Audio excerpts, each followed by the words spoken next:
Friends, நம்ம இன்னைக்கு வந்த ஊர் தான் மென்னியானபுரம். இந்த மென்னியானபுரத்தில் ரெவரண்ட் ஜான் தாமஸ் ஐயா வாழ்ந்த வீட்டை தான் நம்ம இன்னைக்கு பார்க்க போகிறோம்.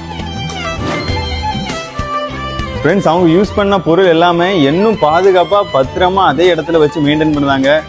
இதெல்லாம் பார்க்கும்போது அவங்க இந்த ஊருக்கு வந்து நிறைய உதவிகள் பண்ணியிருக்காங்க. பங்களாவில் வந்து ஒரு வண்ண தொலைக்காட்சி இருக்கு. அதுல ஐயாவினுடைய வாழ்க்கை வரலாறு படமாக்கப்பட்டுள்ளது.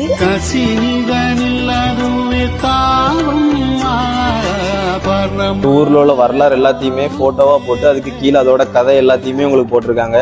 கண்டிப்பா இந்த மாதிரி மென்னியானபுரத்துக்கு நீங்க வந்தீங்கன்னா இதெல்லாம் நீங்க பார்க்க வேண்டிய இடம்.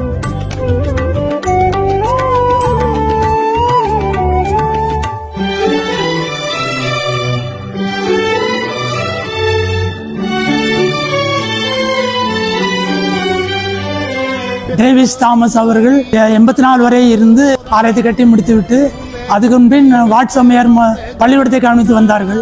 1960 வரை இந்த மிஷனரி தங்கி ஊழியம் செய்த இடம் இந்த பக்கம்.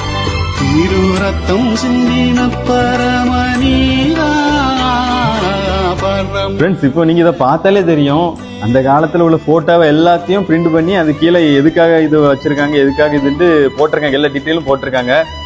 அப்போ தெரியுது இந்த போட்டோலாம் பார்க்கும்போது எப்படி வாழ்ந்திருக்காங்க அப்படின்ட்டு இந்த போட்டோலாம் பார்க்கும்போது தெரியுது. ஜான் தாமஸ் ஐயாவோட வாழ்க்கை வரலாறு புக்கு மற்றும் இன்னும் வண்ணம் வரையும் பலவித புக்குகள் எங்களிடம் விற்பனைக்கு உள்ளது. தேவைப்படுவோர் கேட்டீங்கன்னா நாங்கள் கண்டிப்பாக உங்களுக்கு தருவோம்.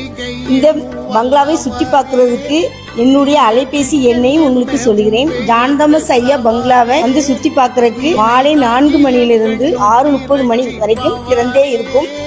நீ பாக்கியம் அளித்திடும் ஆண்டவரே.